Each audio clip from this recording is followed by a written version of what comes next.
Hello. I am Special Forces. Your special forces? Yes.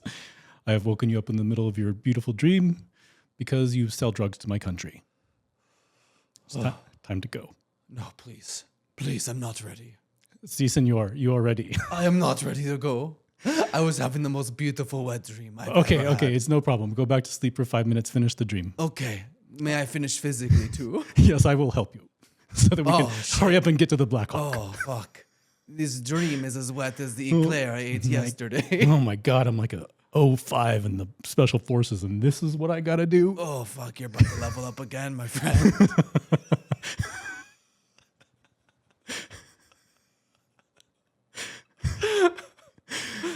Oh, shit. That's the best dream. Are you sure you don't have dreams?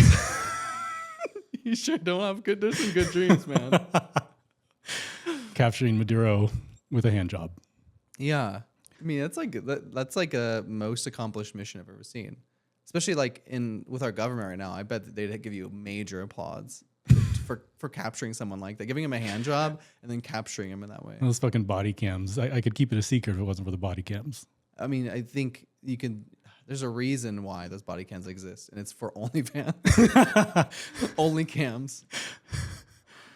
I can't think of another only thing. I couldn't either. That's why. I mean, I feel like that was reaching because there probably is a website called Only Cams. It's like recording. Only presidents. I just sneak into presidents' homes all around the world, and Maduro's the last one I need. I've got all 197 other countries. Yeah. So I want to ask you a question. If you were like a president, would you just like kidnap someone? Would you choose to actively just kidnap someone from Venezuela? I think this is a difficult decision. I've been thinking about this because of Game of Thrones, where the Starks are very starkly moral. Always do the right thing, no matter the cost. Yeah. And it kind of fucks some of them over. And maybe it makes stuff take longer when someone with a tiny bit less morals could have made a different decision and saved a whole bunch of people's lives. I think that's a tough decision. And this is where like things get so complex though. Yeah, because like you're setting a standard for what type of action you can take too. So like despite what the consequences are, if that thing could be used in a different circumstance, like be approved in the same type of action can be approved in a different circumstance, would that still be a good thing? It could be much worse. Yeah, I think that's a really difficult decision. I've watched Narcos and learned a lot about Escobar from that, or all I know about Escobar is from that. Okay. And I wish we would have done this to him. Have captured him? Yeah.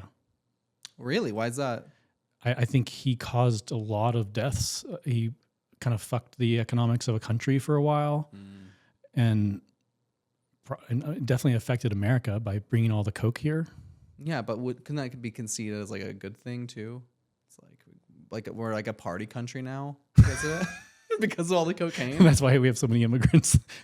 America's got the best cocaine coming from Colombia. Yeah, that's fair.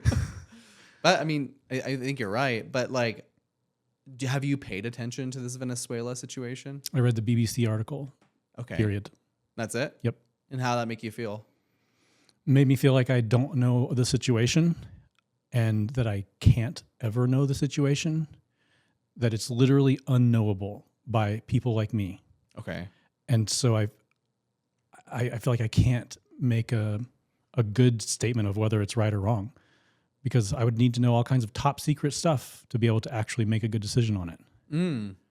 So do you take that approach when just viewing any like political action, that like you just might lack the understanding or information enough to even have like an opinion on it? Yeah. I mean, so many people say, do your own research. Yeah. Like I hate that phrase. I get why people say it, but I don't think you can research some things. You can't just like look at the Wikipedia page and just like understand it. I mean, I believe I'm like a Wikipedia PhD. Would you not I guess I'm a agree? GPT PhD. Yeah, exactly. Should we have captured Maduro? Oh, it says here no. Oh, I'd believe that. I mean, you speak so confidently about it. I believe you. Yeah, that's the problem. Is People it? that speak confidence like gain more following, but maybe they shouldn't have the following. Or they shouldn't just speak confidently.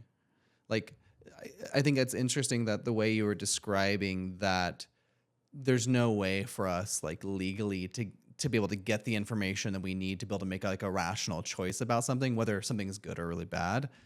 And it's kind of like the same thing that you could argue for what's kind of happening in the world now, where some people feel like they can make scientific claims, but they haven't really done the actual research enough to understand the implications of what that means. Are you thinking of a specific example? Yeah, so like there's a lot of like nutritionists or like people in like health, or even people like talking about like spiritual woo-woo stuff where they're like making giant claims that this is how the world is and this is what's right and this is what's wrong, but they don't really actually have an expertise or have enough of the information to really make that choice. Yeah, they think they are right, but early. Yeah, I mean, or they just think that just because they've read something and speak confidently about it that they're right.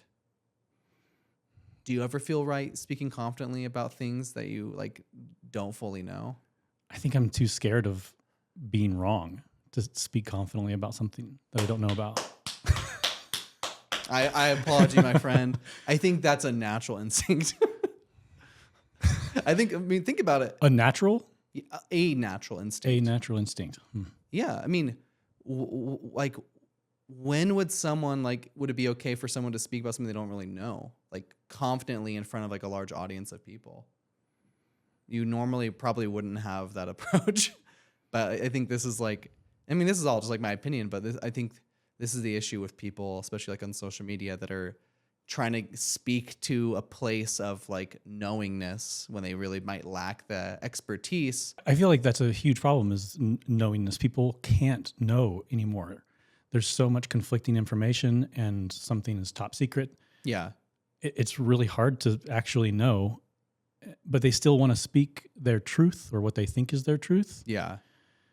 So it's kind of a stuck situation. Yeah.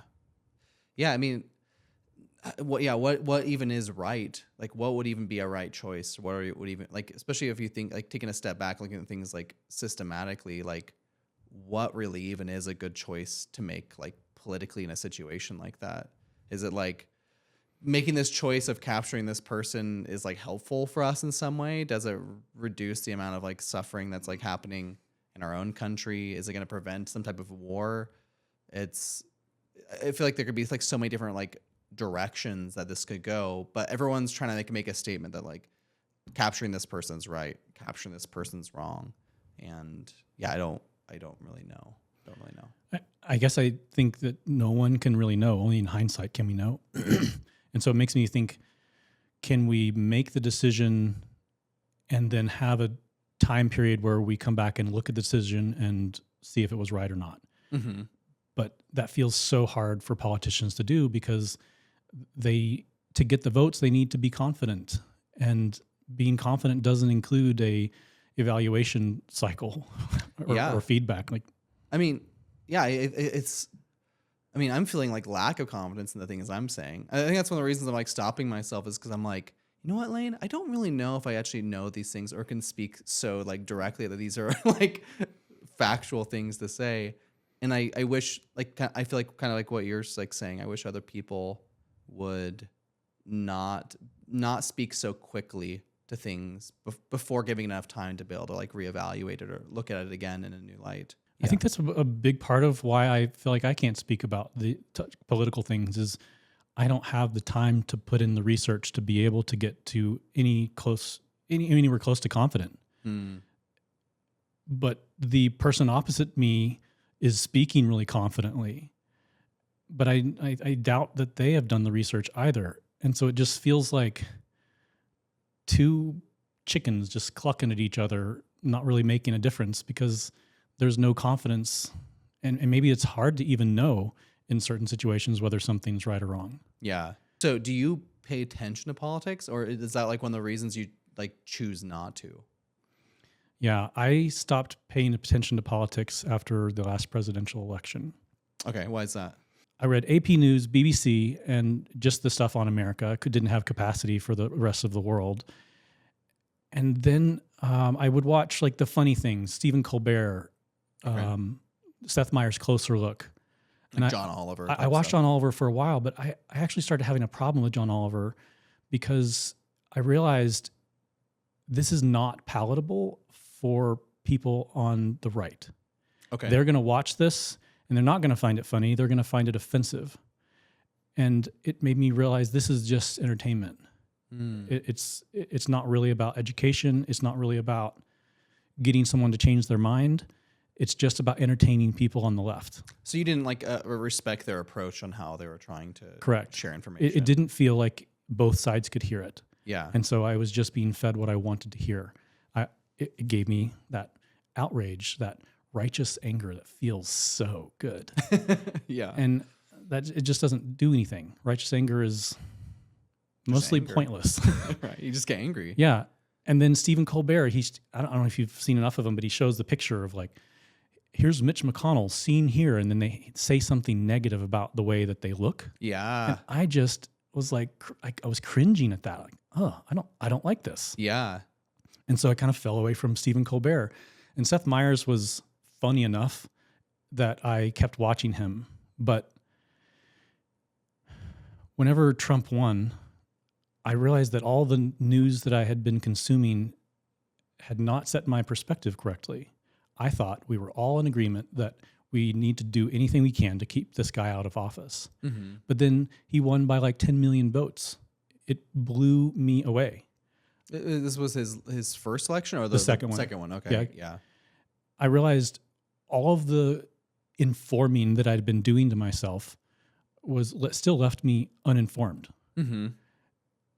But it was really expensive for me because I would watch this and I would get that outrage feeling and then I would dwell on it.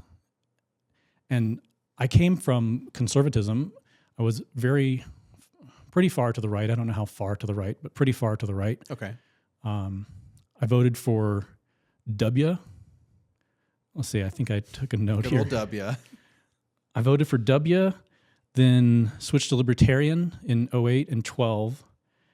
And I would have voted for Bernie Okay. in 2016. You would have voted for Bernie Sanders? Yep. What made that change from... Oh, you said you transitioned from conservatives to liberalism? Yeah. Oh, okay. Never mind. But I voted Libertarian after being Republican Yeah. because I didn't like where the Republicans were either. So what was that transitionary period between libertarian and liberal, or like social, like Democrat type person like Bernie Sanders? I think it was just reading stuff on Reddit of the left seems to actually care about people, and like one of the big arguments that I heard was, if we have welfare, then people are going to abuse it. Yeah. That's true. But are we going to throw the baby out with the bathwater? The people that really need it, they're not going to be able to get it because some people take advantage of it. And that perspective shift for me was really important. That's probably what's helped me switch from Republican or Libertarian to progressive, because I was like, it's okay if some people abuse this. But like the greater good of it is going to be beneficial for people. Yeah. Okay. Yeah. And when I switched to progressivism, I had this duty that was passed down from me from my dad and other people, that I had some responsibility to stay informed. Mm-hmm. And so I was watching all of that news, the funny stuff, and reading about it. And I was so misinformed, and I was so surprised about what what happened in the election, that I was like, is this worth it? My sister called me one day and said, have you heard about this thing called highly sensitive persons? Okay. And I'd never heard of it. And she sent me this website and I read about it and I was like, oh man, this really sounds like me.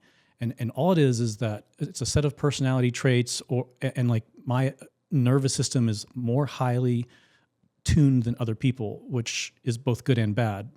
Emotionally, I feel things, it seems, more deeply than others, the good and the bad. Physically, I feel things more. Like I can't cross my legs. I've never been able to cross my legs because it starts hurting after 30 seconds. Oh, And really? I look at people in wonder and how they do that. It's a strange thing. Whenever I sleep, I have to have a pillow between my knees because just the little bit of pressure from my knees starts hurting. And So it's not just like an emotional sensitivity; it's a physical sensitivity. it's everything all together. Whoa.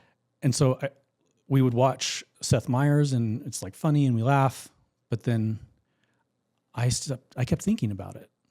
because I felt like I came from conservatism and switched to progressivism, I felt like I had the answer, or that the answer was somewhere inside of me. And maybe this was egotistical, but I thought I could solve this problem, that I just needed to come up with the right words, because I've been on both sides now.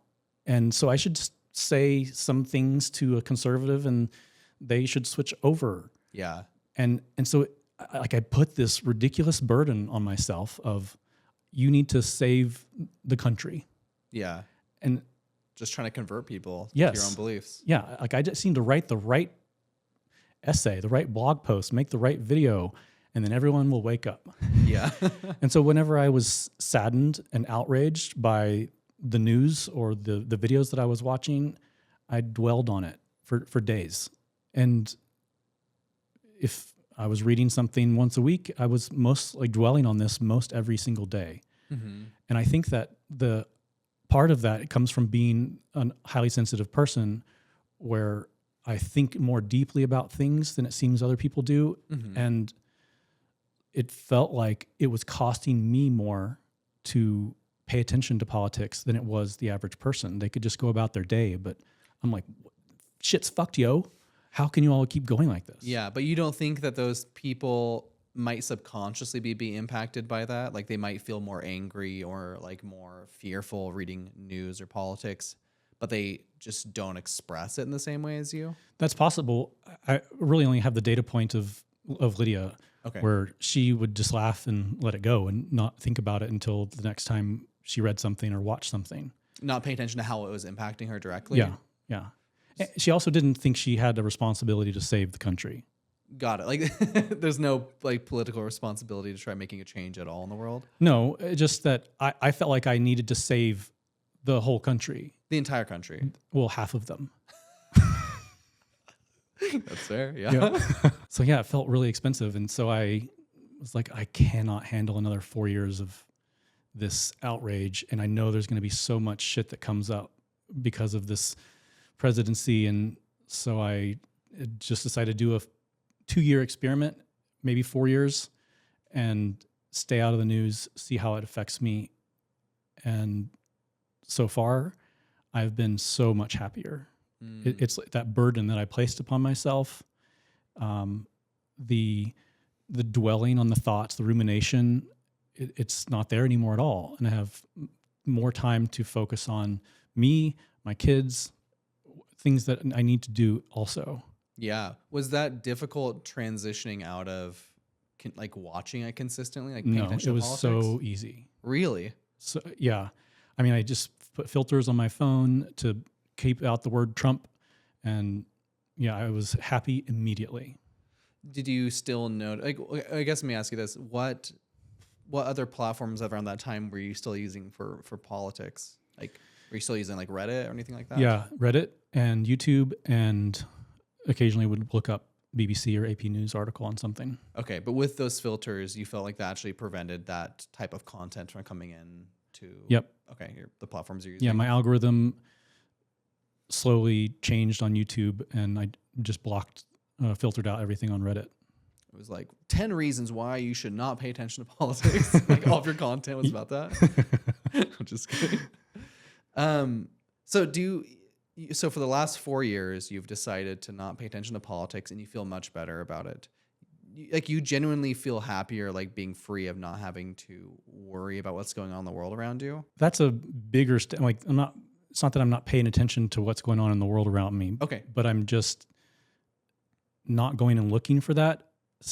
Still news comes through like about the tariffs. I learned about the tariffs because of the Bamboo Lab 3D printing subreddit. Okay. And it was like, oh, prices are going up. For 3D printers. Yep, for 3D printers and filament. And it was weird getting news that way, where it wasn't directly news. It was what was being done based on people's decisions. Okay. But it sounded like also the news you were getting was also a lot more relatable because it actually directly impacted you. That's true. Yeah. Yeah, because it seems like a lot of news is just such a generalized information that I don't know if it fully relates to people. Like, does it really? I guess it's like a kind of a hard argument, you know? Because like, should you feel as an American you should care about political choices that are happening around you, but at the same time, if you have no influence on what those political choices are, should you like let that like make you feel bad that you're like not making a choice or that you are? Yeah, I've wondered if it's almost like a trap where we tell people, like as a country, the culture tells people you need to stay informed, but it's depressing Mm-hmm. and it's stressful and it can kind of remove hope. Yeah. I there was like this like saying I heard. I think it's like from like some spiritual teacher, but I thought it was really relevant to like politics, which is like you can only make, I'm like paraphrasing this, but I think it's like you can only make waves in the water you can touch, like around you. Meaning that you can only make an impact on things that are actually close within your vicinity, within your life. And I really believe that about politics, that if you look at like more like the federal or national level where we're getting presidents chosen for us and maybe your vote doesn't really matter to how the election like system works. But if you're like so fully engaged at like more of like a national level when it comes to America's politics and what's going on, you really have less of an impact on that, and you're kind of being impacted by news around things that might make you feel more angry or frustrated or like depressed or fearful. But you can't really, how do you make an impact on that? You really can't from your like position. And the only way that you would be able to make like a change is from more of like your local politics, like in the state or like the city you live in. And by doing that, you actually can impact things. And so the only way to impact things at the top is to do political work around your local level. And I don't think a lot of people do that. I think a lot of people are just stuck paying attention about like what's happening politically between our presidents, the political parties as a whole, versus like, oh, what can I really do about it? What kind of impact can I really make in my own environment? Because my one vote out of like 300 million, potentially 300 million, is not going to really like make a difference, you know? Yeah, the Citizens United decision about was it super PACs or something being able to fund politicians. Yeah. That felt, when I learned of that felt really demotivating. Where unless I got a whole bunch of money, I'm not going to get the ear of a big politician. Yeah, and how like the electoral college like works too, and then learning how they're actually changing the boundaries about which areas. Oh, gerrymandering. Yeah, that's fucked. Yeah, I mean, do you ever just like feel like, is this like part of the reason you don't pay attention to politics, is that you just like feel like hopeless about it? Because I feel hopeless. I mean, I've spoken about this before. I just want confidence before I can act, and Okay. there's no confidence that I can actually get something done. I think if someone pointed me in a direction, made it easy and available, like any other new habit that I need to be able to pick up, I would probably feel differently about this. But it feels like I'm being told, you need to stay informed, and it's kind of being treated like it's an action, like it's doing something by staying informed. But I really just think it's like an emotional feeling. It's not doing much, and it's just causing turmoil inside of me. Yeah, I wouldn't be surprised if, I've had this like thought for a while now. I wouldn't be surprised if like that natural instinct and desire to pay attention to what's happening in politics is derived from like evolution, where we have this natural instinct to want to be informed about potentially dangerous things that are happening. And we pay attention to news and politics because that seems like it's what's dictating what's happening to us in like the states or countries that we live in. But that's not a very like, I feel like that's like a really negatively impactful position to take on why you'd be paying attention to politics, or why you'd be like taking a position of fear, like you're doing it out of fear versus doing it because you actually care what's going on, you know? Are you interested in politics? And if someone isn't, does that change their responsibility? Okay. I am interested in politics. I think I do restrict myself on a lot of it.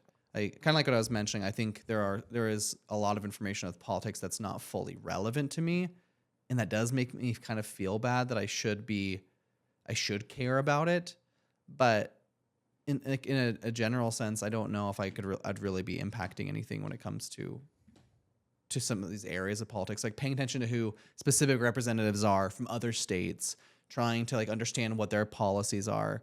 I feel like a lot of people are just taking too large of a scope on how to view this stuff. You said something like, it makes me feel bad. Yeah. What's the it?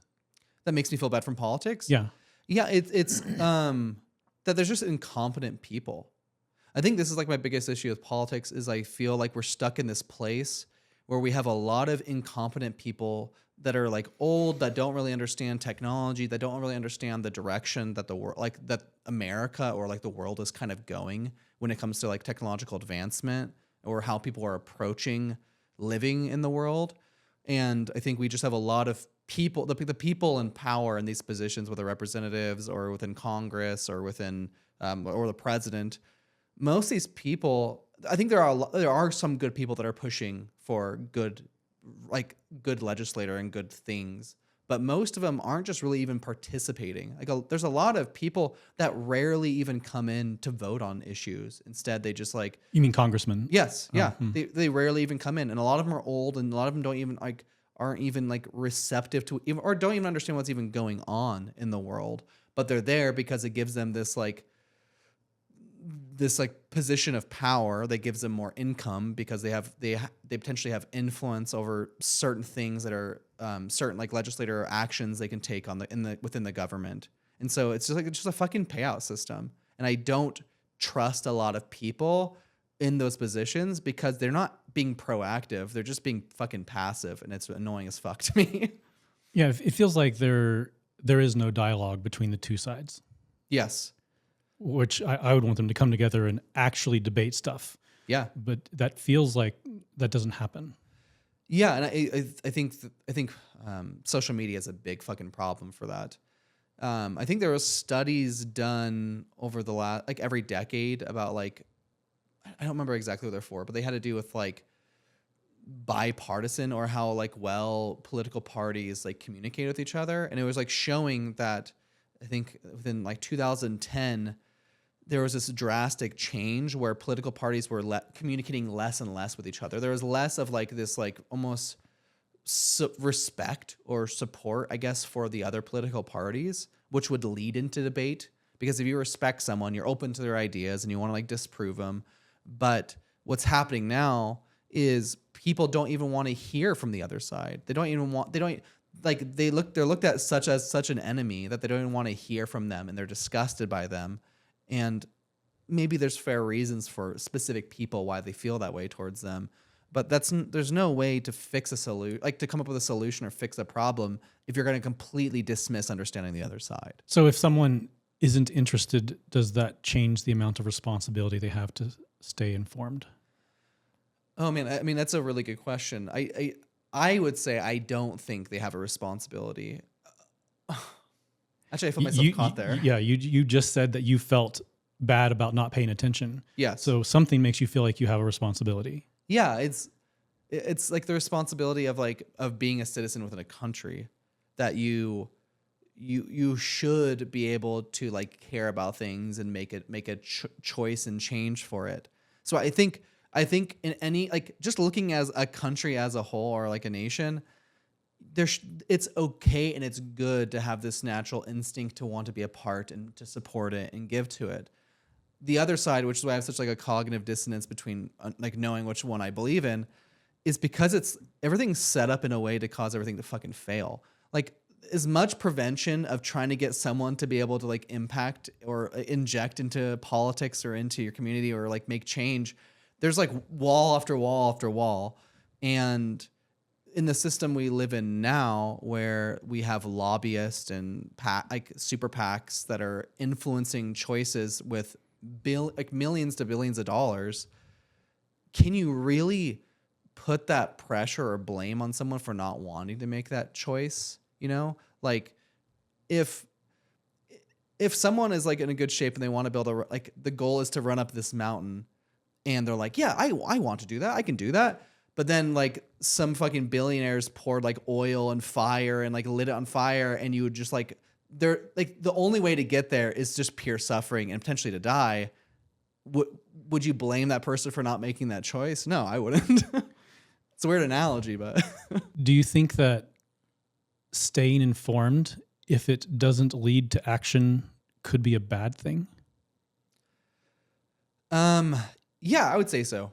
I don't like. I don't think there is a reason to allow certain types of information into your mind unless you're doing something with it.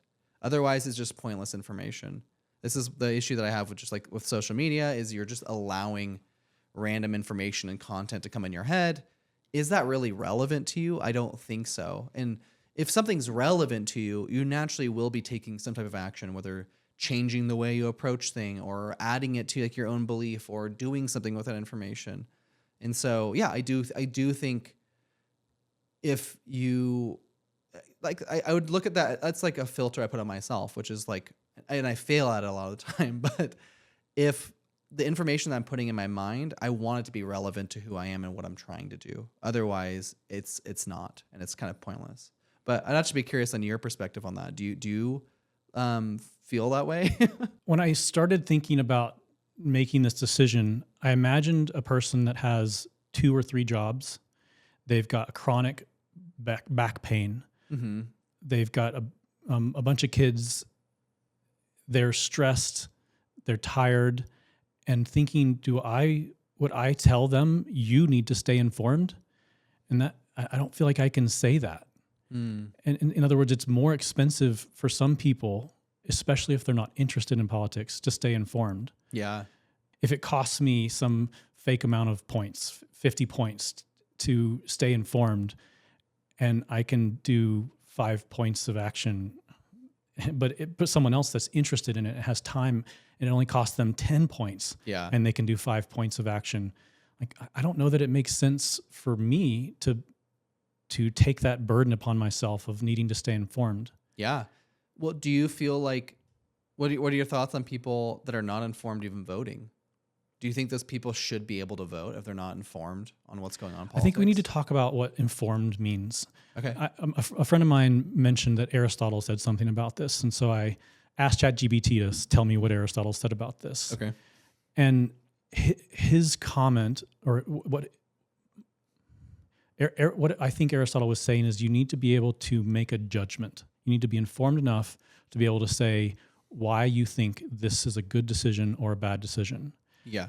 And I don't feel like I've stepped outside of that.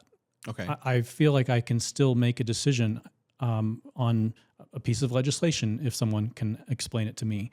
And like I talked to people before I went and voted last November. What should I vote for? Like that feels like I can still make a good judgment about it. It doesn't mean I need to pay attention to everything. Yeah. Just be able to think critically about it. I think when the problem comes is whenever someone is just completely disconnected from politics, doesn't have any idea what's going on, that vote does feel a bit problematic. Yeah, I guess maybe it's good that we like dig deeper into this because I don't know if I agree with what like you're saying. I think in regards to what you're saying, where you can make like a logical choice on something, if it's more like a legislative like action that you can do research in and kind of make that own choice, yes. But what about backing political people? Because I think that's like another big part of politics is. And I think one of the reasons why people are so obsessed with politics is you're not really just like making a logical judgment on something specifically happening, but more of the intent of what this person's trying to do, like this, like almost like future goal of what's happening. And so, would you say you feel that same way, that you could like logically look up and learn about someone enough to be able to make a choice on that, like quickly? Or do you think that takes the time investing into it to understand who those people are? How would you look at someone and know whether or not you want to support them aside from what legislation they've voted for or they've put forward or they say is valuable? Yeah, I guess like how they interact with people or how they communicate. Like how someone communicates, I feel like is a good reflection of how they think. Hmm. I'm not saying it's So- everything, but So if you came out of a cave and you wanted to decide which presidential candidate to look at, Mhm. what are you gonna? You're gonna like watch a speech and read their where they stand on issues. Well, I think this is like the kind of the argument, the case I was trying to make is I think it would take time to be able to observe that someone in different scenarios before you're able to understand what their intention is. Maybe you could look at like what previous actions they had done for the last like couple years and make a choice for that, or if they've ran in some other area, if they're like if they were like in Congress beforehand, like being able to like see what type of things they did. I think it's one of the reasons why people like Bernie Sanders is they're able to have a trace back history of historically of what this person's like pushed for and seeing that consistency. But yeah, I think it would be extremely difficult to come out of a cave and try understanding who a person is really quickly. I think it would just take time. I guess I feel differently because it's mostly just two choices, Okay. and it's you can pretty much decide quickly between two choices. Mm. If we had ranked choice voting or whatever it's called, Yeah. where we have more than one choice, then I think it would take more time, and Okay. I would be for that. But when it's just two people, Yeah. it's pretty easy to make a decision. I mean that's fair, but do you feel like you're making like a very deep, accurate decision? Like, would you build a bet on that decision, or do you feel kind of like, it's just like the best decision I can kind of make right now? The way that, because we only have two choices, it feels like I have to vote for the lesser of two evils, Yes. and that feels easy to determine. I mean that's fair, but I think this is, yeah, I would agree with that. And within like the political landscape right now, with where we're at, with who are running for presidency, I would agree with that. But at the same time, I would also say that I think both political parties were kind of backing kind of unhealthy behaviors to begin with. But I think you are right that one is a lesser evil than the other. One, and maybe this is where we're both like leaning more like towards like the left. One is trying to support like human beings more and not harm or put people down as much as the other one, like Trump or the Republican Party. But do you think it's a bad idea that we have like a two-party system? Yeah, I would love to have more choices. I would love for it to be more complicated. Which is like so weird because I mean that's an interesting thought. I'm just like thinking of this now as it comes, but like I feel like people are like making it way more complicated than it really is necessary. Like in the way that they view politics, or they're kind of like looking for more depth behind what's really going on versus maybe what's really happening, which is having two political parties that are like kind of religious cults, where you have to believe your own party and dismiss the other one. But then people like are kind of convinced there's more complexity to it, or like the reasons why they believe it. That was really random, but I just thought it was interesting. I think that maybe I could spend more time in the primaries, Okay. where I'm picking the person that's going to be one of the two people, Yeah. because I have more choices. But it feels so much like a popularity contest, or who has the biggest name. And so Yeah. it doesn't really feel like I can even have an impact on that. And so, again, I don't want to act. Yeah, I mean, and it wouldn't even be our choice to begin with. Even if you supported someone, that's just like lining up for failure, because it's been shown that the political parties are going to just choose the candidate that works best for what they want. Who has the most money? Who has the biggest name? Yeah. Yeah, and who's going to listen to them? I think like I'm happy that this example happened more recently, but like Bernie Sanders had way more supporters for him. People, especially like younger generations, he was actually speaking directly towards issues that really mattered and impacted like the working class, which is something that most politicians don't really do. And he had like a track record in history and seemed to be a really good candidate for that, but they end up dismissing him despite all of that because they didn't just like want some of his ideas. That's pretty fucked up. Yeah. It feels disempowering to me. Yeah, especially because politics, like the whole goal of being a politician is to listen to the people and make a choice based off of that. Like that's the entire purpose of being a politician within like a city level or district level to like a city to like a state to like a like the like to like the nation is you're supposed to be listening to those people as much as possible and making choices for them. But now we're living in this way where it's like reversed, where businesses and political groups are making choices and then kind of forcing us or trying to convince us to believe in those choices or forcing us to have to deal with them and to live with them. And that's like fucking terrible, like completely reversal of what like politics was even supposed to be based about. Yeah, it drives me crazy that there's no dialogue between the two sides. I heard a line from West Wing where the president said, "I want to surround myself with the smartest people in the world that disagree with me to make sure that I make the right decision." Yeah. And that's, I do not feel that feeling from the right, that they just want to surround themselves by people that are just agreeing with them, that make them feel like their decision's right, not to actually make sure they get the right decision. Yeah, completely agree. Do you feel that way about the left too, or mainly the right? I mainly the right. Oh, okay, that's by right. You mean Republican Party? Yeah. Okay. You don't, but you don't feel that way about the Democrats. I mean, I think that maybe someone like Bernie Sanders is going to be like that, where he wants to actually make sure he's getting things right, not just what his like momentum is going towards, what his beliefs are. I think he's willing to change his beliefs. Yeah.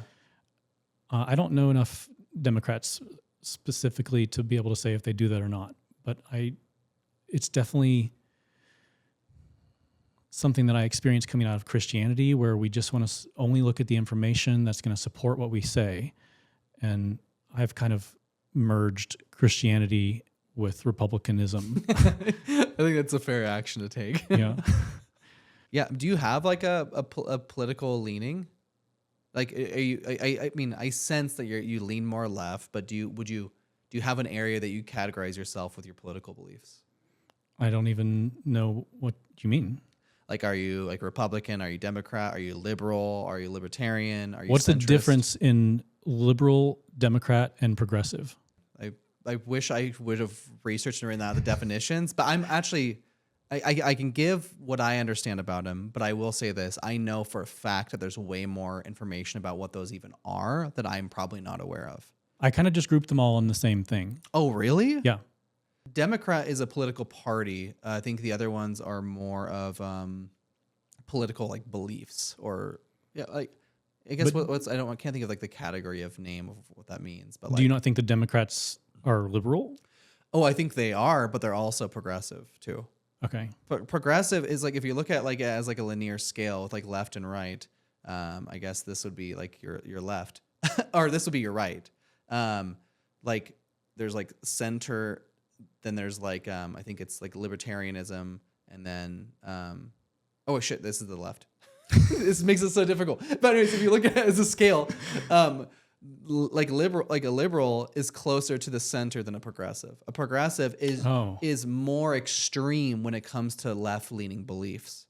Okay. Yeah. Well, same thing with like conservatism. There's like this is the issue with like what people are saying is extreme political parties is that they're going further and further to one side and have less relationships to the others. I like the sound of progress. Okay. But I don't want it to be wild and uncontrolled. I do think that I want the people that want to conserve what we have to argue with the people that want to bring about progress. Yeah. I imagined if we could just delete all of the conservatives, just everyone. Now we've got Bernie and AOC, and they're like, all right, let's go. Yeah. But then someone else would pop up and be like, this isn't fast enough progress. We need to put the pedal to the metal. And AOC and Bernie Sanders might be like, whoa. I think we might need to be a little more conservative. And so we just shifted everything. Yeah. And so I do feel that it does need to have a conservative party and a progressive party, but they just need to talk together to figure out what progress needs to be made. But it feels like the people on the right are just saying no progress, we're going to make America great again like it has been for so long. By removing progress. Yeah. Because that progress was bad. Yeah. And the other side's like, we're not making any progress at all. We're like stagnant and we're missing out all these things that were established for a little bit of a time period and now are being removed. Yeah, I actually really fully agree with like your perspective on that, because I think too many people have a hard time admitting that. Most people, I'd say, that have a hard time admitting it don't really understand like the difference between real political beliefs, what being a conservative really is, because they just associate that to a Republican. But I would agree that there are reasons for these different types of beliefs, and they have different benefits. They also have different downsides of it. And so I've like kind of worked with this idea a little bit. And it might not make sense, but I think it makes sense, a little bit of sense. But instead of having like a linear political like leaning of left and right, I think it needs fucking flipped up down, where it's a filtered down, where progressives come up with very creative progressive ideas for how we should approach things, new ideas for what we should do, should go down to liberalism and about like how that impacts people, how that influences people. And we should it's an idea that gets filtered through these different political parties. It goes down into libertarianism, which is how does it impact me? Less of groups, but more how does it impact me? And then goes down to conservatism, which is, okay, realistically, what is this going to impact as we apply these changes? Let's like think this through as we're applying it. But then it becomes this process where an idea gets applied. And those filters are things that actually really help that along to make sure it works for everyone. But we don't have that. Yeah, I love that. It sounds like the idea of surrounding yourself with people that are smart, but they might disagree with you. Yeah, I love that idea. Thank you. You get my vote. Fuck yeah. So you don't feel like a bad, like, maybe we touched this a little bit, but do you feel like a bad American by not like proactively going out there and like protesting or trying to push for change? Like, do you find that unrealistic too? I do not feel like a bad American. Okay. But I've wondered if I am. Really? Like I want to be sure about this. Are you proud to be an American where I know that I am free? You don't sing that song to yourself every morning? No, I don't. Oh, okay. If you had to rank the impact of national politics versus local community, maybe not even local politics, but local community and culture versus parenting, what do you think is going to impact our country more? Wait, can you like re-explain that? That's a really interesting. You staying informed with national politics. Yeah.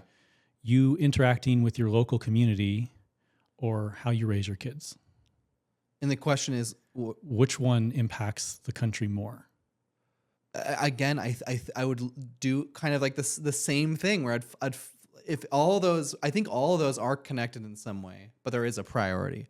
And the priority would be, if you are a parent, definitely trying to teach your kids to be the most like real version of themselves, so they understand what they really care about and what they're really passionate for. And also teaching how to be empathetic and giving them experiences where they're able to understand how other people have completely different lives and the way they approach things, and how to be kind and understanding. I think that is, 100% number one priority. Otherwise you're going to have people that are just don't understand the reasons why they're even doing things. They're not going to have wouldn't even be like self-aware enough to even know why they care about something or why they make. It feels like a lot of people. Definitely, but there's no way to be a perfect parent, and I think people are naturally gonna be fucked up in a lot of ways. But if you at least try, it's better than not trying, for sure. Yeah, I feel that if someone is interested in politics and they have the opportunity, then I'm really grateful for them to dive in and really try hard and maybe commit their life to this if that's what they want to do. Mm-hmm. But I guess I think the opposite would be true if someone cares about something else a lot and they think they can bring about change in the world through that. then I want to support them in that. And I think that means maybe not making them feel guilty or shame about not staying informed in politics. Yeah. It's like, okay, well, you're going to be a figure skater. Don't forget to pay attention to politics too. You're going to be a parent. Don't forget to pay attention to politics too. I know I don't love that. Something feels weird about that to me. Yeah, no, I would agree. It kind of like is unnatural for them or what their interests are. Because if someone's interested in science and they end up going the direction of being a scientist and they make an impact in the world, that's still making an impact in the world. Right. But maybe you should dial back on the science a bit so that you can stay informed. But yeah, it sounds like such bullshit. I mean, yeah, I guess it. I guess maybe this is an issue that I just have, which is everything needing to be political. Paying attention to what's going on in the world does not mean it has to be like political. It doesn't have to be directly about like government. You know what? Maybe it does, because maybe everything is naturally becoming political, which is why we feel like we have to relate everything to politics. Because tech companies used to just be tech companies. They had their own platforms and would do specific things. But now they have so much influence and power that they have become political like organizations. And so, yeah, I mean, so I do think there might be a natural, because everything's becoming so political, and by political, I mean working within the government and making choices that directly impact us, you kind of have to pay attention to some level of politics to understand what's going on. Do you need to be paying attention to everything Donald Trump says or anything anyone on the Democratic Party would be saying? No, you definitely don't. Especially if it doesn't impact you. You'd have to find if you're a scientist, what area of politics relates to that area of science and how you'd make a change with that. So you're saying there is a responsibility for the scientists? I would say so, yeah. I mean, every person, yeah, would have a different type of, like a dynamic relationship to what politics matters to them, how they're making impact into like their country. If that's an area or where it's like impossible, where you can't really like speak up or push for changes, then I don't think you should put pressure on someone to have that responsibility, for sure. Yeah, what this makes me think of is I have 4 kids and half of them are lesser citizens than the others. Why don't you just like dispose of them? And it's just because they're women that they are lesser. They have less. I see rights than the others, and I think that's, the scientist is studying his field, and he's got to figure out where politics is influencing him. This is my field, and my girls are being affected by politics. I guess I care about that. Living in Idaho has worried me about their sexual reproductive rights. Mm-hmm. But I feel powerless to do anything about that. The last election here went 65-35 or something like that. It's almost like my little tiny vote didn't do anything. So should I just pack up and go where it's good? Yeah. Well, first I just want to say, when I said dispose of them, I thought you were meaning all of your kids, not just your like daughters, because that is extremely sexist.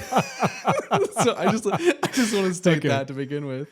I think that's a really interesting idea, because one thing that's so weird about America is how fucking huge we are.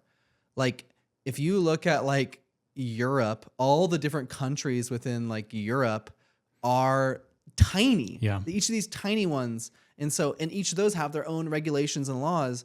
And so if you look at America as almost that same way, where like America would really be like a continent and each state is its own country, it kind of is that way.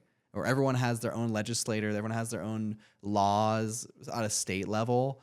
They're still like the federal level, but you still have to abide by those laws for each state. So maybe it would be a better idea to live somewhere that really cares about the things you do. But then I feel like I've wondered about that. Should I move to Washington or Oregon?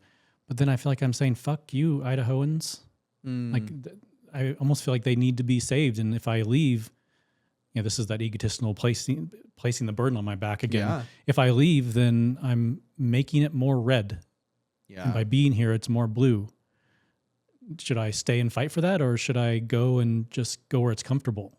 Well, do you feel like there's actually like a direction you could approach when it comes to actually like pushing for things that you want? Nope. I would like to someone tell me what that would be, Yeah. unless I have $1 billion.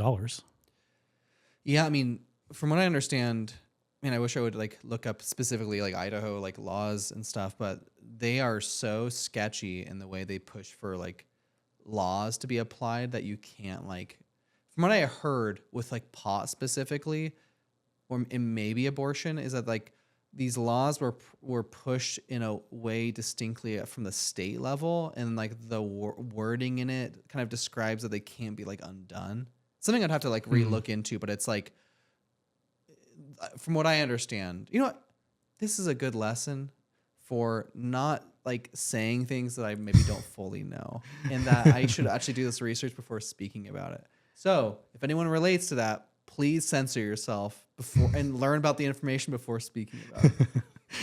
That reminds me of the thing I mentioned earlier, where I'd love to have it be able to be evaluated later. And that's the opposite of it. Like, we're going to set this in something stronger than stone and it's going to stay that way forever. Like, that's such a terrible, short-sighted decision. Yeah, it's like, let's make an argument and we cannot back down if this is wrong, or even re-look at it again. And it's like someone walks in and is like, here, sir, we've got new information. Right after we finish the vote, and you're like, oh, shit. We're stuck. If I just waited 10 minutes. You're saying the stuff we're putting in the water is going to kill everyone? No. We're fine. We're good.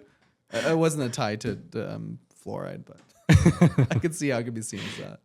So, as like a previously religious person, do you notice like any similarities when it comes to how like political parties treat others, or how like the political beliefs are kind of treated?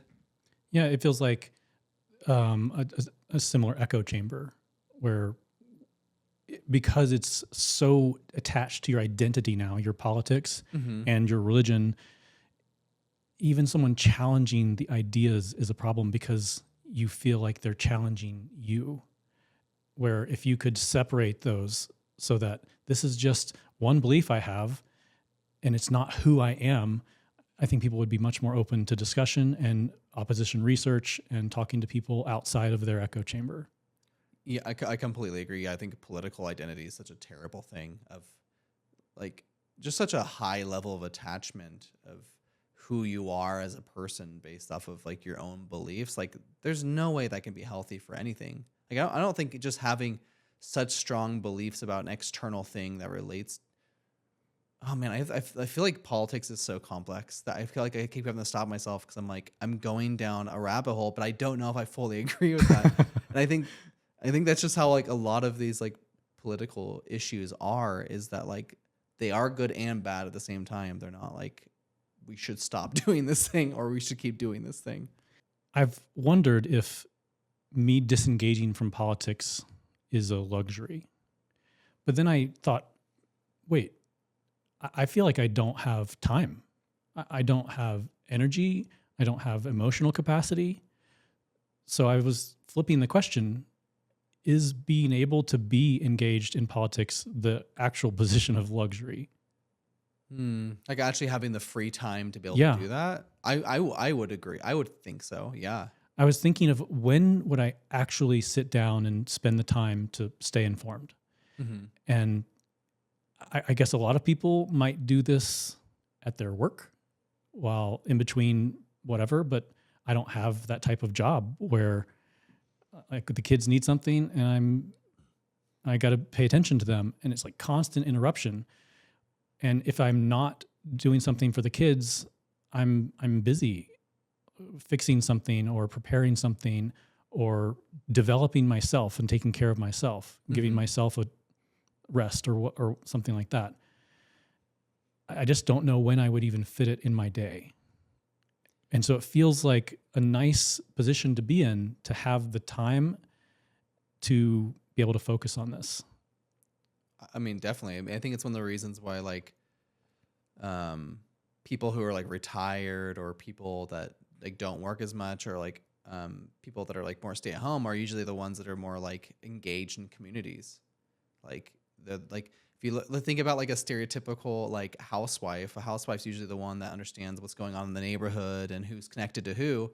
And that's the reason for it. They just have more time to kind of investigate what's happening around them compared to like a person in a relationship that would be like working. I guess when I think of who's going to be there working at the polls, it's going to be mostly older people. Yeah. Yeah. Oh, definitely.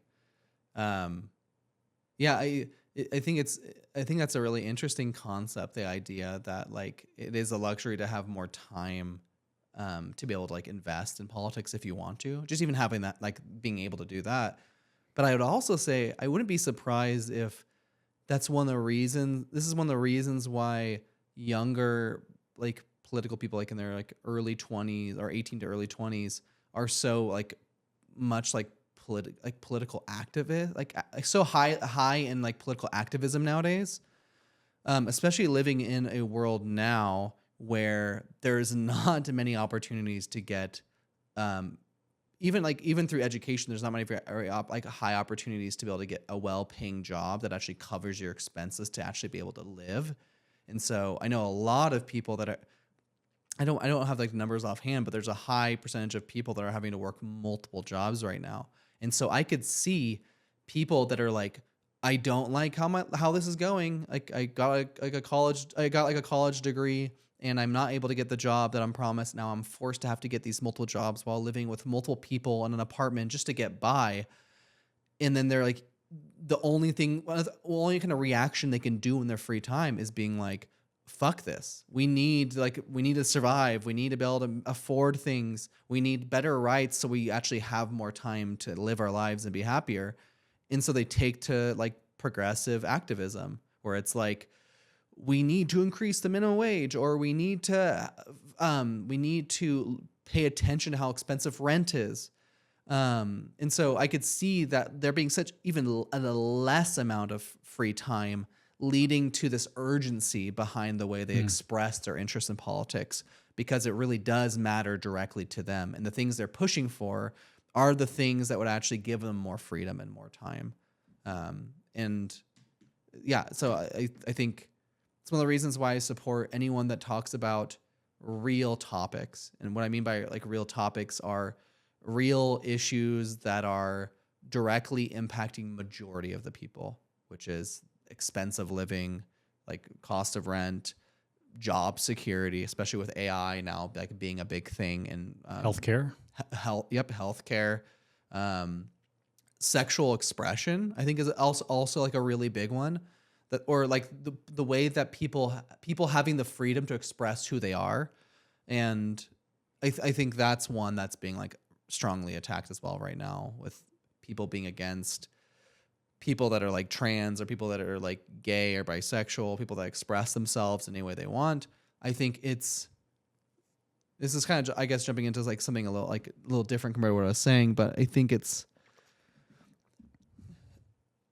hypocritical for like Republicans, especially like Christian conservative Republicans, to be against people in the way they express themselves compared to the way that they're able to express their like spiritual and religious freedom. Because I would be open to the idea that self-expression, whether, and this isn't just like sexual, like, oh, I want to go like run around naked. Well, then maybe that could be a big part of it, being able to make that choice for yourself if no one's like going to be impacted by that negatively. But the way that you express yourself, the way you dress, the way you speak, the way you choose to use your body, I could see that being a level of spiritual expression, of expressing of this higher part of yourself. And so I could see that could be treated in the same way that people have their own freedom to be able to express and speak about the religion and their practices and the way they pray and the way they treat people and the things they believe, the way they express themselves through religion. And so I think it's very hypocritical because of like the deep-rooted Christian beliefs for how they view these other people, but they're kind of doing the same thing in different flavors. Yeah, I was taught something about politics when I was young from my mom. Someone said, I don't agree with your beliefs, but I'm willing to die for the right for you to have them. Whoa. And I don't feel that sentiment is still exists. Yeah. But I think it's important. It feels short-sighted. It feels like with Christian nationalism, if we become a Christian government, well, what if a different religion comes in? Aren't the Christians going to be upset about that? It just feels like we're setting up a system that's going to lead us down a path that looks good for now, but what if it changes a little bit to this Yeah. other religion? Everyone's going to be upset. So let's just set this like a blanket thing that can work for everyone. Yeah. Man, I wish there was more of that, of like just like being excited for other people's freedom.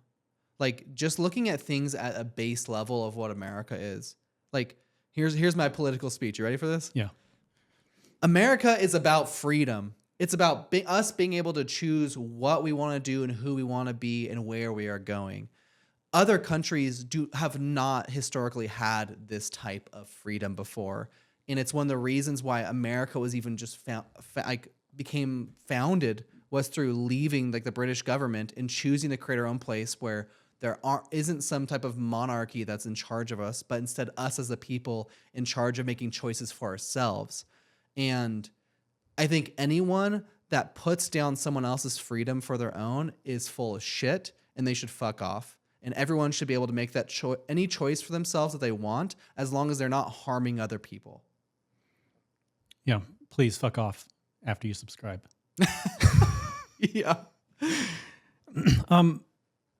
Where are you on the political spectrum? Where did you start when you were younger? Yeah, so I actually started.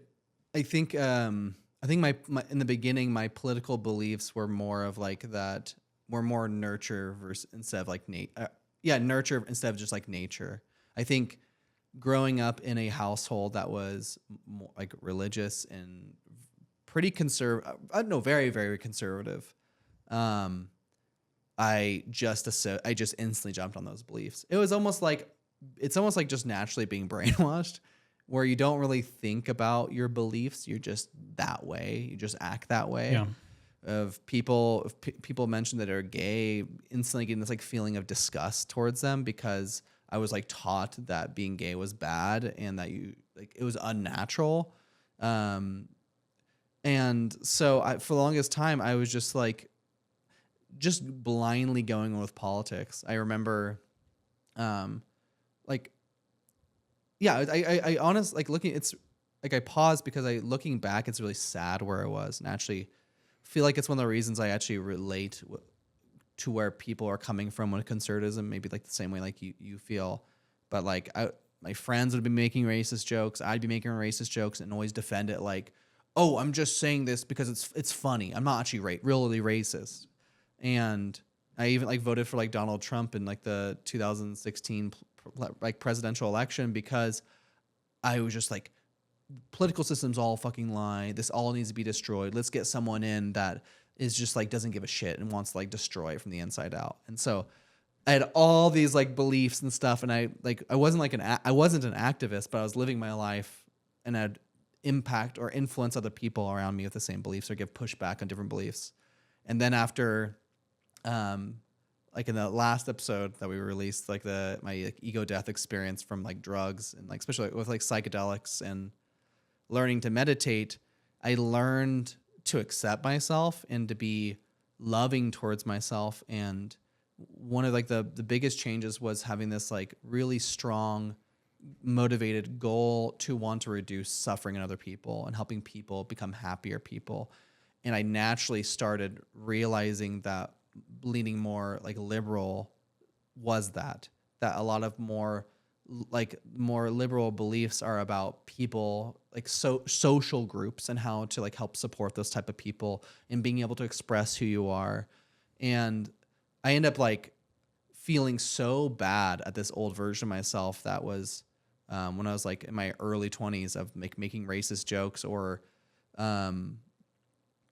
like being homophobic, like being so against these things out of fear. I think I was just really, really afraid of those things because I didn't understand them. And once I understood myself and was open more to understanding people and learning about other people, I became so much more sympathetic and understood. And I was like, wow, I actually made like a choice where I was like, you know what? I am not going to be ever like say a racist joke anymore, because that's like so like I never really understood how that could be like interpreted from someone of a different race, or how even just like saying that stuff is like supporting this like larger thing of like what racism is or being homophobic. And so I made a lot of drastic changes because my core beliefs of how I viewed the world changed.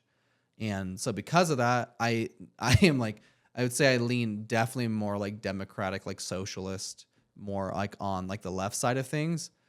But I would also say I pull back towards more of a centrist place on the political spectrum, because I do think there are values in other political ideologies, but it doesn't mean some ideologies are required in this now moment. Like I think based off of like where we are is like a dynamic system. We're changing. We need to approach and do different things. And so we should be taking ideas from different things, or kind of putting more weight towards other ideas based off of where we need to go. And right now, I do not think we need like the conservative beliefs right now. I think there may be some good things from that, but right now I think we need to make more modernized approaches to how we like make an impact in the world. So that's how I view things now. The reduction of suffering thing, that really takes me back to why I think I started switching, because I was looking at these progressive ideas and that's what they were trying to do. Yeah. And I had a hard time coming up with arguments against that. Yeah. I was like, oh man, these people do need help. Well, we should try to help them. And I guess that's when I let go of the people that would abuse it. They're going to abuse it, but I still would rather reduce the suffering of other people. Yeah. I think it's a more helpful thing to the world than to not care about other people. And actually, I think one of the things that impacted me the most around that time period where I changed my beliefs so much was this book by this social psychologist, Jonathan Haidt. There's this book called The Righteous Mind, and it completely changed my views on how even like view political beliefs and morality and where they come from. It's not a political book? It's not political. It's more of like the psychology of understanding how political what political differences exist. And so his analogy he uses is that political ideologies are kind of like taste receptors, like taste buds, where there's these different flavors of things that exist, and they all are like different, but they all like matter to people differently. And he actually makes a claim that people more right-leaning actually have more of these taste receptors. They have different levels of morality that exist for how they interpret the world versus people that are more left-leaning, more like liberal. And then they did all these studies of showcasing or understanding which of these political beliefs they rank higher in. And one of the ones that more liberalism focuses on is fairness and reduction of suffering. They want people to be less hurt. Like the percentage of what those are, like why that matters so much is extremely high in those ones.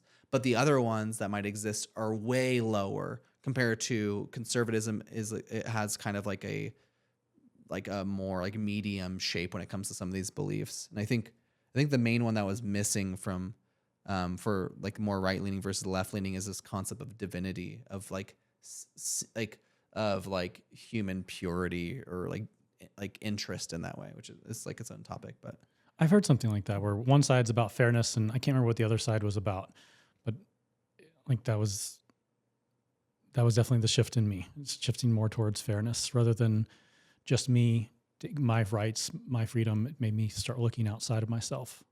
Yeah, isn't that crazy that just like learning about yourself leads you, once you've learned about yourself a lot, you naturally become more curious about other people. And that's kind of what empathy is just being outside of yourself and understanding about other people.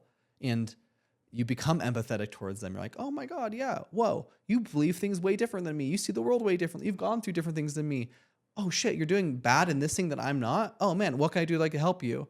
And it's a beautiful thing. And so I think there is a case to be made that people that are like religious or like strong right leaning that do not care about other people's beliefs, they just care about their own so much that they're like this hardened shell of trying not to let anything come into their beliefs because they're so scared that they are only empathetic that people that relate to them, they like crawl with them. They're like, oh yeah, we're the same. We're the same. But then they're too scared of understanding anything that's different. Like they're, Yeah, I remember looking at liberals and thinking that they were that term libtards, where I like hate that term, but it made me disrespect liberals and think that none of them could be intelligent. And then one day I was like, that doesn't make any sense. Like there's a whole bunch of people that are really intelligent on both sides. yeah. Maybe I should look at this a little more evenly. I think that was like a weird question that really affected me of, how can smart people be on both sides of this? Yeah. Like how could a smart person still have like a belief around like in a different way than you do? Yeah, yeah. And that's kind of going away now. Yeah. Like I don't think anyone on like the extreme left or extreme right can say any nice things about the other side. Like I think this is why it's like so much like a cult where it's like it's like a us versus them mentality, which is like, oh, we protect our kind. It's like, it's so tribalistic where it's like, oh, we protect our kind.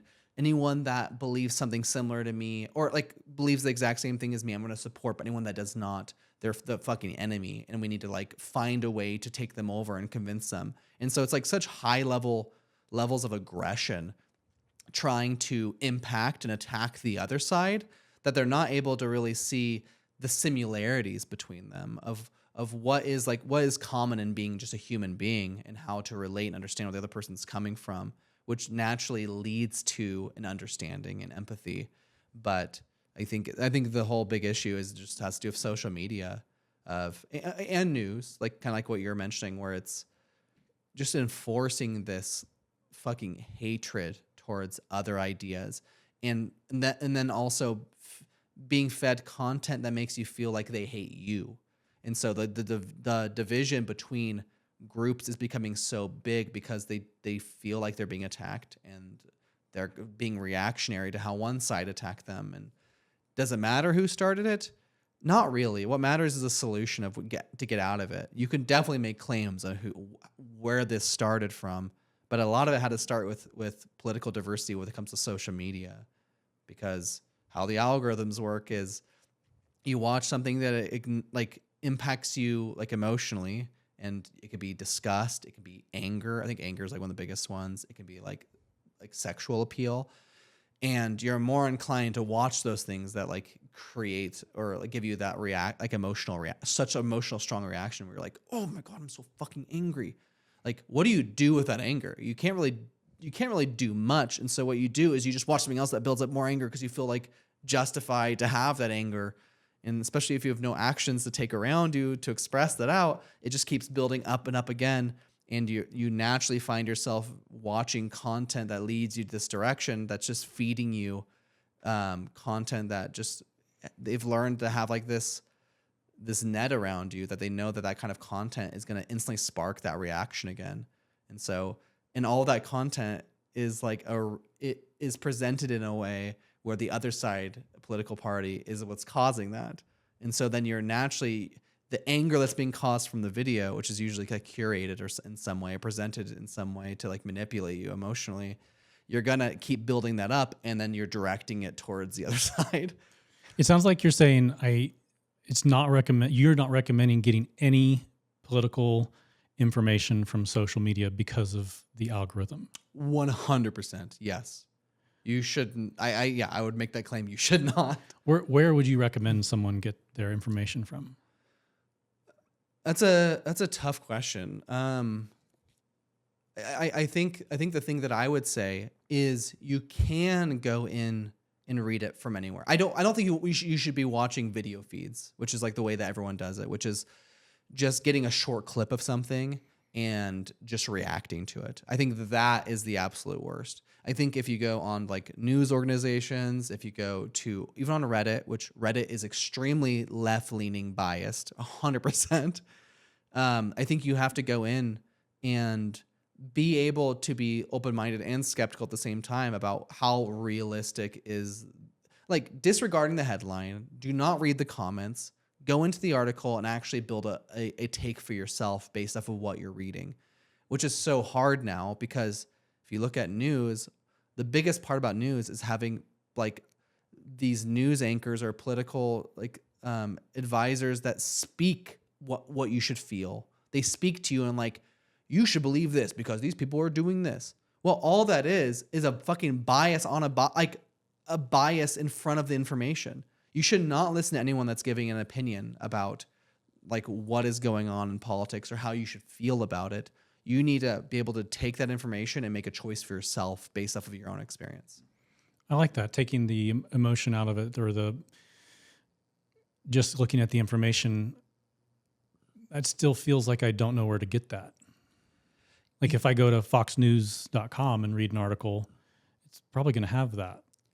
Yeah, I mean, I wouldn't say this. I would normally, if I'm like really deep diving into something political, like a political like press or like some news happening about a specific thing, I'll go to multiple sources and then read them and then try and understand the commonality between them. And that's the information that I take from it, which sounds like so much effort, especially in like today's world, but it requires that type of effort to actually get to like closer to truth. You know what I mean? And that brings us to today's sponsor, Ground News. I almost said the same thing. Fortunately, we're not sponsored by them yet. So I've decided to check out for 2 to 4 years. Okay. That doesn't feel very long to me, but some people are giving me a hard time about checking out. I remember whenever Trump was in office before and he kept appointing Supreme Court justices, I remember reading probably just a headline that said something about we need to reform the Supreme Court. And it was happening because it was kind of being abused by one party. And it made me think, oh, wow, this has to get really bad before we do anything about it. And I just learned about this idea called the region beta paradox. I've never heard that before. It's the idea that people can feel worse in moderately bad situations than in truly terrible ones because mild adversity removes urgency, so, while still causing an ongoing friction and dissatisfaction. So imagine having a mild headache all day. It feels worse than having a severe headache that forces you to go lie down and take care of yourself. Yeah. It's like a job that's fine but frustrating. How it can be harder to stay in that than with something that's truly awful. Mm-hmm. And I feel like I'm saying, bring on the pain. Let's make shit get really bad because that's what it takes to get change to come about. Yeah. When I thought about this from reading a book called Genghis Khan and the Making of the Modern World, where he would have just been a normal, regular Mongolian if a group of men hadn't come and like forcibly taken his wife or his girl, I don't know, his wife. He got so enraged at that and how it was so unjust that he created a whole empire from that motivation. And so much changed because of that. And I look at where America is now and the whole world, and physically we're way better off. There's way less starvation. We can handle disease. It's people get to live long enough to now deal with a new problem, which is stress, anxiety, worry. Yeah. Because we see all of the problems from all over the world because they're now in our face. And so I think sometimes it feels worse now, just emotionally, because of how much is placed upon us, but it's way better than it used to be. And so 4 years doesn't seem like that long to me. Yeah. And if something needs to get worse to get better, I don't know, should we ask for that to hurry up and happen? Well, that's like I feel like there's huge arguments for that. I mean, you kind of see that naturally with like the political left when it comes to anarchists, where they feel like we need to like abolish and destroy the foundation of how our society is and reestablish and create a new one. That's like all about like that's like most like anarchists are trying to push for. This is on the left? Yeah, definitely. I don't know about this. Yeah, so that's like what like Antifa was trying to like do, is that a lot of their stuff is, first off, they're anti-fascists, Okay. which is like a big part of it. But a lot of people that were, from my understanding, that were part of Antifa we're pushing for anarchy, which is like, let's fucking destroy everything and we need to start over new because the constraints that exist right now are so restrictive when it comes to development. And I think that's a really fair thing. I think so. I work in tech, and I've talked to people, especially like that work here, like the state level. And from my understanding, like the entire government is ran off of such old, like outdated, like technology that it would be so difficult to just like upgrade. And so, in like from the perspective of like working in tech, if you're creating a new platform, you're releasing like a new version of something that exists that needs to run on, you need to be like working on them concurrently. It gets to a point where like a new platform can't be updated to a level that needs to be when it's so outdated. And so I think there needs to be like a migration plan when it comes to moving off of like our old like system of politics for how we're approaching things and slowly migrate it with like trying to make the least impact on people to a new one that can kind of handle that, whether that's metaphorically or like actually technologically being able to like handle and update and being able to like understand who's running what. So I think something like this is actually kind of happening now. Like it's like the thing you're describing, which is like we need to kind of things might need to become hard and painful for things to get easier or better. I can't remember like the name off the top of my head, but there is a bunch of this people like are talking and researching and showcasing that a lot of the tech people on the political right, like Peter Thiel and his like running crew and like the Palantir tech company, what they're trying to do is they are like aware that our political system cannot like grow. Like our political system is going to break based off of how fast we're growing and where we're going.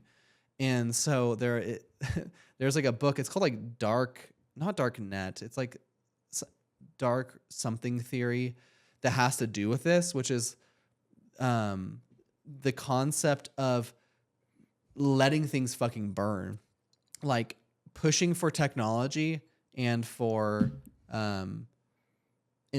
like changes when it comes to like our political system and how the government's ran so fast, especially like AI, that it causes everything to be disruptive, people to be in pain and suffering because they don't have like food and money.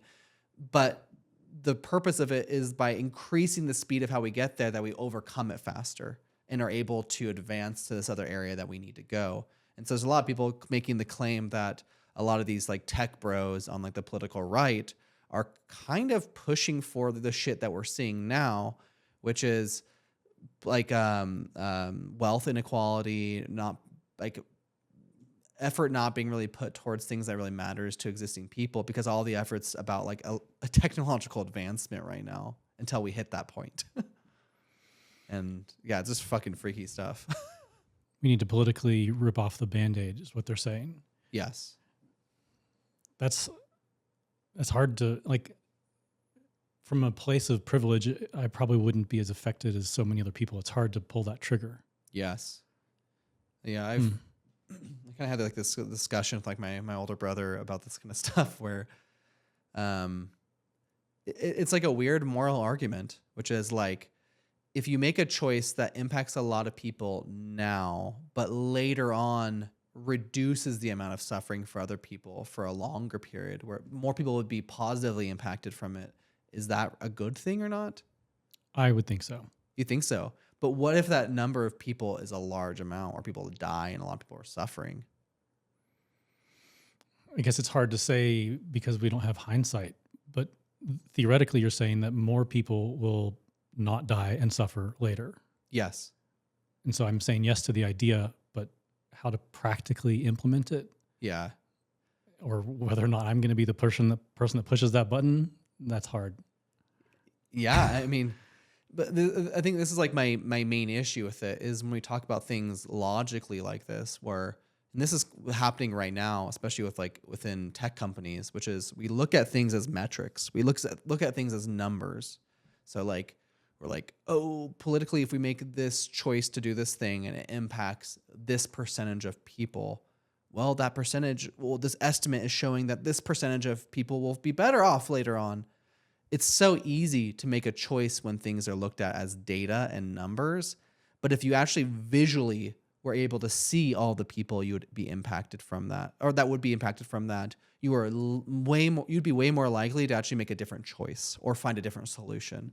And so I think there needs to be more, especially when it comes to politics and tech companies and lobbyists, like people actually pushing to make change, that there needs to be still a focus towards the reduction of suffering or people suffering and being impacted by something negatively.